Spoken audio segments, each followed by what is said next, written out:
अभी आज के दौर में गुरु की भी कमी नहीं है, दिखने वाले लोग इतने ही इतनी चीज़ें बातें कर रहे हैं। गुरु की पहचान हो कैसे? मुझे मेरा गुरु मिल गया, ये कैसे एहसास होगा? देखिए, पहली बात तो ये है कि गुरु खोजा नहीं जाता। जी। हमारे शास्त्रों में ऐसा लिखा है कि गुरु खोजने जाएँगे तो धोखा हो जाएगा। हुँ, हुँ, हम सदा ईश्वर के प्रति डिवोटी रहें, हुँ, उस परम सत्ता के प्रति डिवोटी रहें। मैं आपका हूँ, हे कृष्ण मैं आपका हूँ, हे कृष्ण मैं आपका हूँ।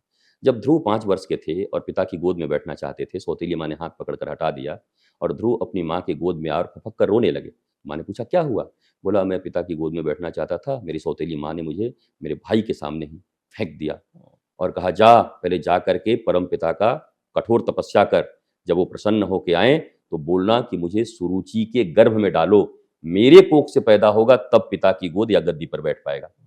तो माँ सुनीति चाहती उस समय तो ध्रुव को कहती, "ज़िंदाबाद मुर्दाबाद, अरे मैं भी पत्नी हूँ, मेरा भी अधिकार है, तेरा भी अधिकार है।" उन्होंने एक शब्द नहीं कहा, "देख बेटा, मैं तेरी माँ हूँ, तुझे आज तक पिता की गोद में न बिठा सकी और एक तेरी सौतेली माँ है, जो तुझे परम पिता के गोद में बैठने के लिए सिखा रही है।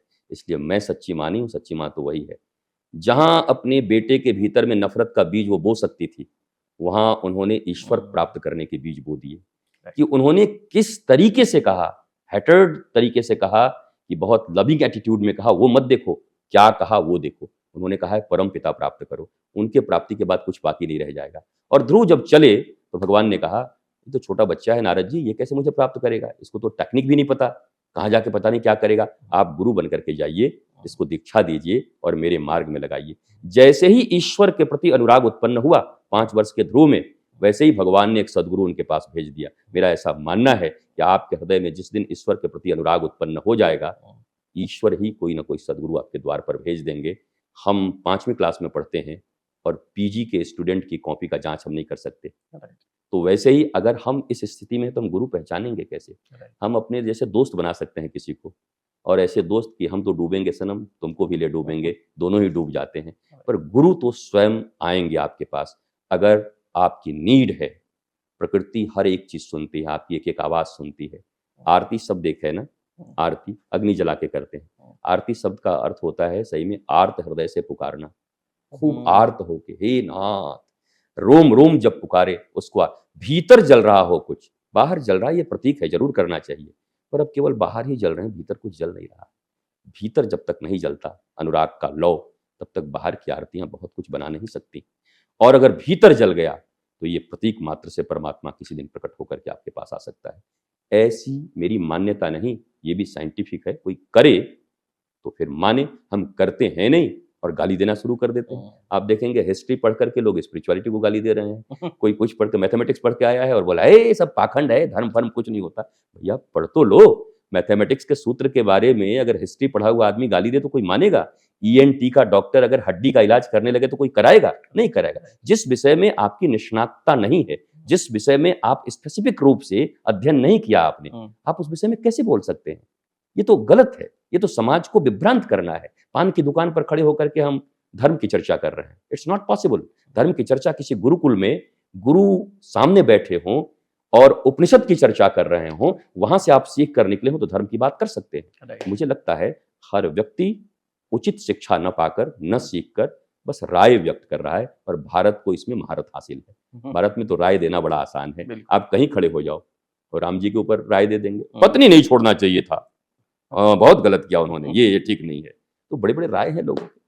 पर आपको किसी धार्मिक नहीं कहूँगा, स्पिरिचुअल मास्टर, रिलीजियस मास्टर और स्पिरिचुअल मास्टर में बहुत अंतर होता है। जी। रिलीजियस बहुत लोग हैं दुनिया में, स्पिरिचुअलिटी कम हो गई है एंड वी नीड स्पिरिचुअलिटी। हुँ, हमें स्पिरिचुअल होना होगा, आध्यात्मिक होना होगा।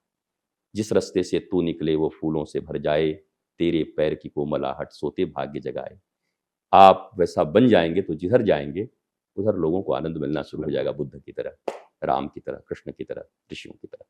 मैंने काफ़ी वीडियो आपके देखे, उसमें पेरेंटिंग को लेके आपने काफ़ी कुछ बोला भी है कि कैसी पेरेंटिंग होनी चाहिए। पेरेंटिंग क्यों ज़रूरी है इतना, जिस पे आप जोर देते हैं? तो ये कितना ज़रूरी है बच्चों के लिए कि एक नो डाउट माँ-बाप से ही संस्कार मिलते हैं। बट चूँकि आज भाग-दौड़ में बहुत सारे लोग टाइम नहीं दे पाते बच्चों को। तो आप इसको किस तरह से देखते हो और कितना ज़रूरी मानते हैं कि पेरेंटिंग अच्छी होनी ही चाहिए एक बच्चे की? मैंने अपनी माँ के साथ एक फ़िल्म देखी थी, छोटा था, जी।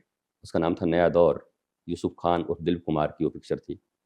तो उसमें देखा था कि पहले बग्घी से वो एक दूसरी जगह ले जाते हैं, वो गाड़ी वाले होते हैं, बाद में एक मोटर आ जाता है, उसी गाँव का एक बड़ा आदमी बोला मोटर से जाएँगे। 5 घंटे में जो यात्राएँ तय की जाती थी, वो अब 1 घंटे में यात्रा तय हो जाती थी। हाँ, तो लोगों ने कहा कि अब तो हमारे पास समय ही समय होगा, हम हाँ, लोग अच्छा काम करेंगे। और तब से मैं देख रहा हूँ, रोज़ नए-नए इन्वेंशन हो रहे हैं। तो हाँ, मुझे ऐसा लग रहा है कि कोई काम करने की ज़रूरत नहीं, सब कुछ आपके किचन में बटन दबा दो, हाँ, वो तो वो रोबोट आके मुँह में खाना डाल देगा हाँ। और दाँत न चले तो ऐसे-ऐसे दबा देगा दाँत को भी, शायद आपको चबाने में भी मदद कर दे। इतना इन्वेंशन हो गया अरे! और इतने इन्वेंशन के बाद किसी व्यक्ति से पूछो तो कहता है, मरने का भी फुर्सत नहीं है। हालाँकि मरने का जब समय आएगा तो यमराज थोड़ी फुर्सत पूछने आएँगे, बिल्कुल। वो तो रात में भी उठा के ले जाएँगे। हुँ, पर व्यक्ति कह रहा है मरने का फुर्सत नहीं है। मैं कह रहा हूँ इतने इन्वेंशन हो रहा है तो टाइम बढ़ना चाहिए मनुष्य के राइट। पास, शांति बढ़नी चाहिए, सुकून बढ़ना चाहिए, आनंद बढ़ना चाहिए। जे कृष्णमूर्ति से किसी ने पूछा था कि आप विकास से सहमत हैं? बोला कैसा विकास? ये जो एक्सटर्नल विकास तुम बात करते हो, मनुष्य के भीतर में कोई शांति आई क्या? हुँ, उसके भीतर में अनुराग उत्पन्न हुआ, प्रेम से भर रहा है वो आह्लादित है, हुँ, अब वो बेचैन नहीं है। हुँ, अगर ये विकास हुआ हो तो मुझे बताना और नहीं हुआ है तो ये विकास मेरे लिए ज़ीरो है, बल्कि मैं माइनस कहूँगा। मुझे भी लगता है, विज्ञान ने कहीं न कहीं मनुष्य के लिए सुलभता उत्पन्न की, हुँ, लेकिन इतनी सुलभता उत्पन्न कर दी कि भीतर से उन्हें मनुष्य बनना था ये वो भूल गए। हुँ, भीतर भी एक इनर मैकेनिज़्म है, इनर इंजीनियरिंग भीतर भी करनी थी। राइट। तो इनर इंजीनियरिंग को तो हम भूल गए, एक्सटर्नल इंजीनियरिंग तो ऐसे हो गया कि मत पूछो, बिना पाए के पुल खड़ा कर देंगे। हाँ, पर भीतर भी तो कुछ खड़ा करो। हाँ, ये आदमी का पूरा हृदय खाली है, मस्तिष्क खाली है, अध्यात्म से खाली है, चीज़ें तो इसे व्यवहार करना है। परमाणु से हम बिजली भी बना सकते हैं, परमाणु से बम भी लोगों ने 30 से 32 बार पूरी पृथ्वी का नाश किया जा सकता है।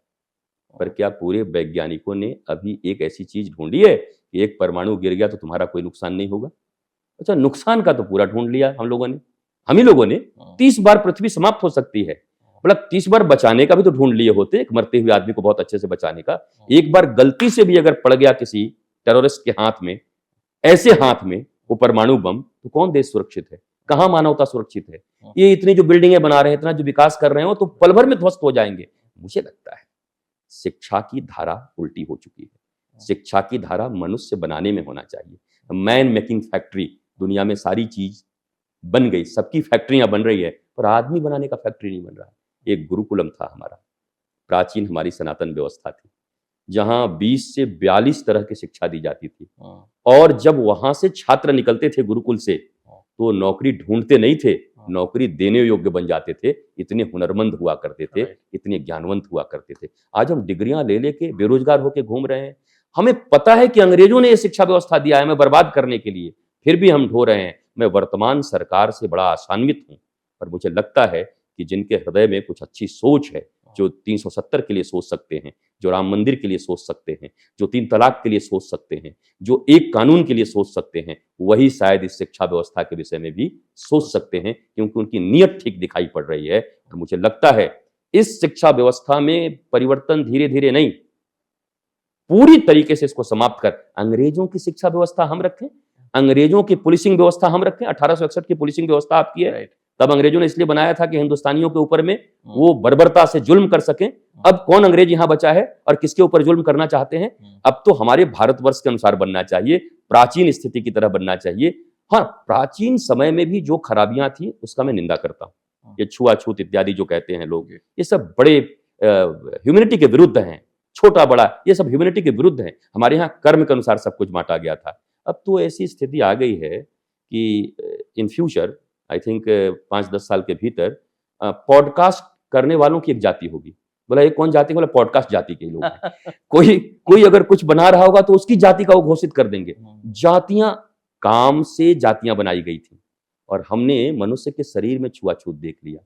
हमने मनुष्य के शरीर को छोटा-बड़ा समझ लिया। It's not good. ये कभी भगवान श्री कृष्ण ने नहीं कहा, गीता ने कभी ऐसी नहीं कही, कभी हमारा कोई शास्त्र ऐसा नहीं कहा। और कहीं अगर आपको मिलता है तो आप यकीन मानो, वो जॉर्ज विलियम्स जिसने करोड़-करोड़ डॉलर दे करके उस समय में और सोने की मुहरें दे करके भारतीय ग्रंथों को बदलवाया था रातों-रात और हमारे ही विद्वानों के द्वारा बदलवाया था। क्योंकि आईएसआई को आज भी कुछ कागज़ात उपलब्ध होते हैं, तो हो सकता है कोई हमारा ही व्यक्ति बड़ा रिलायबल व्यक्ति दे देता है, राइट। करोड़ों रुपए के। उस समय भी लोभ था, लालच था, लोगों ने चीज़ बदल दी है। हमारा धर्म कहने का मतलब मैं हिंदू धर्म नहीं कह रहा हूँ मैं। मैं किसी धर्म की बात नहीं कर रहा हूँ, क्योंकि हमारे यहाँ जो घोषणा की गई, धर्म की जय हो, किसी धर्म का नाम नहीं लिया गया। अधर्म का नाश हो, प्राणियों में सद्भावना हो, विश्व का कल्याण हो, धर्म की जय हो। धर्म अपने आप में समग्र है, उसके साथ किसी चीज को लगाने की जरूरत नहीं है। और मैं समझता हूं धर्म एक ही था, एक ही है और एक ही रहेगा, और वह सनातन। सनातन क्यों कह रहा हूं? सनातन का अर्थ ऐसा होता है जो था, है और रहेगा, उसको ही सनातन कहते हैं।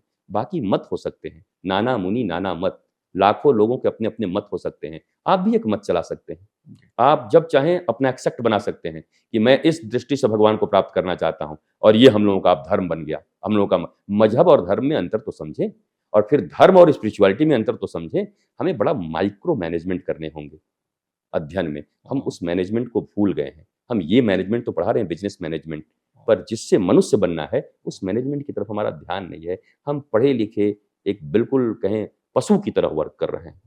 ह्यूमैनिटी हमारे भीतर में नहीं है, मानवता हमारे भीतर में नहीं है। जो माँ बाप पैदा कर रहे हैं वही अपने बच्चे को भेज दे रहे हैं। और आपके मुंबई में ही हमने सुना था बहुत पहले, वो 3 महीने से एक महिला सड़ के मर गई, तब उसके बेटे को पता चला अमेरिका में कि हमारी माँ मर चुकी है। बताओ, जिसको जन्म दिया, जिसको पढ़ाया, जिसके ऊपर इतने खर्च किए, इसलिए ना कि एक साथ एक सभी परिवार मिलकर के हंसे खेले आनंद लें। 70-80 साल की जिंदगी है, काका जी रहें, दादाजी रहें, माता जी रहें, छोटे छोटे बच्चे रहें। आपने इतना, अब तो ऐसा लगता है कभी कभी प्रकाश जी कि पति पत्नी भी साथ रहते हैं तो कहते हैं कि हमारी ज्वाइंट फैमिली है, क्योंकि इसकी संभावना बहुत कम रह गई। वो 2 ही लोग ज्वाइंट फैमिली बन जा रहे हैं। ज्वाइंट फैमिली का अर्थ दूसरा था। जी। हमारी भारतीय प्राचीन अगर व्यवस्था को फिर से अपनाया जाता है, तो ये जितनी दुर्भिक्ष स्थितियाँ आप देख रहे हैं, वो सब दूर हो जाएँगी। मुझे पता है, मुझे आपके प्रश्न के छोटे-छोटे जवाब देने चाहिए, पर मैं इतनी स्पीड में वंदे भारत की तरह इसलिए जवाब दे रहा हूँ कि मैं अधिक से अधिक चीज़ लोगों तक पहुँचा देना चाहता हूँ कि कहीं उनका कन्फ्यूज़न न रह जाए। कहीं हम टाइम शॉर्ट होने के कारण कहीं वो सारी चीज़ें उन तक न राइट। पहुँच पाएँ। मेरा ऐसा मानना है, उन्हें प्राचीन चीज़ों को अपनाना चाहिए पुनः, एंड जो अभी एडवांस चीज़ें हैं, उन दोनों को मिक्स करना चाहिए। मैं एक सनातन विश्वविद्यालय का निर्माण के लिए मैंने कदम बढ़ा लिया है। 1000 एकड़ भूमि में पूरी दुनिया का सबसे बड़ा यूनिवर्सिटी होगा वो। हमारी चर्चाएँ हो गई हैं, उपलब्ध हो गया सारी चीज़। वहाँ क्या होगा? वो हमारी प्राचीन सनातन गुरुकुलम की सारी व्यवस्था होगी, और अभी कंप्यूटर साइंस से लेकर आर्टिफिशियल इंटेलिजेंस तक उसमें सम्मिलित होगा। उन दोनों के फ्यूजन से एक विद्या पद्धति का हम निर्माण करेंगे, एजुकेशनल सिस्टम, और वो मनुष्य को मनुष्य भी बनाएगा एंड एडवांस भी बनाएगा। एडवांस का अर्थ लोग समझते हैं फटी जीन्स पहनना। एडवांस का अर्थ समझता है ऐसे छील लिया, कान छील लिया, दीख छील लिया, ऐसे कर लिया, बाल स्पाइस की तरह खड़े कर लिए, उसको कूल कहते हैं। कूल वो नहीं है। कूल वो है जो हर अवस्था में श्री कृष्ण की तरह मुस्कुरा रहा हो। 23 करोड़ की सेना भी मथुरा में अगर आक्रमण कर रही है, तब भी श्री कृष्ण मुस्कुरा रहे हैं। श्री कृष्ण, मतलब भगवान राम को जंगल भेजा जा रहा है, तब भी भगवान राम मुस्कुरा रहे हैं। सबरी से मिलूंगा, इनसे मिलूंगा, हनुमान जी से मेरी मुलाकात होगी, उनकी वो खुशी है। तो हर अवस्था में जो स्माइल भीतर से दे सके, ऊपर से नहीं। ऊपर की स्माइल तो एयर होस्टेस की है, 1 घंटे की होती है, पर भीतर की स्माइल श्री कृष्ण की होती है, जो ऑलवेज के लिए होती है। मुझे लगता है ऑलवेज स्माइल की जरूरत है मनुष्यता को, और वो सनातन संस्कृति के द्वारा ही संभव हो सकता है। वो विश्वविद्यालय बनेगा तो वहां से बच्चे, मैंने कहा ना मैन मेकिंग फैक्ट्री, वो मैन मेकिंग फैक्ट्री होगी, जहां टिका रख करके, सिखा रख करके, तिलक लगा करके भी लोग होंगे, और कंप्यूटर साइंस के इतने बड़े इंजीनियर होंगे, वो वैज्ञानिक होंगे कि बटन छूते ही मानो आप क्या क्या देख सकते हैं। दोनों विधा उनमें होगी। वो निकलेगा व्यक्तित्व निर्माण की प्रक्रिया, जहां व्यक्ति भीतर से भी मजबूत होगा और बाहर से भी मजबूत होगा। अभी आपकी हालत क्या है? हमारी हालत ऊपर से चकाचक, भीतर सफाचट, अंदर सब डिस्टर्ब है, बाहर चकाचक स्थिति बनती जा रही बिल बोर्ड्स पे। इसे चेंज करना होगा।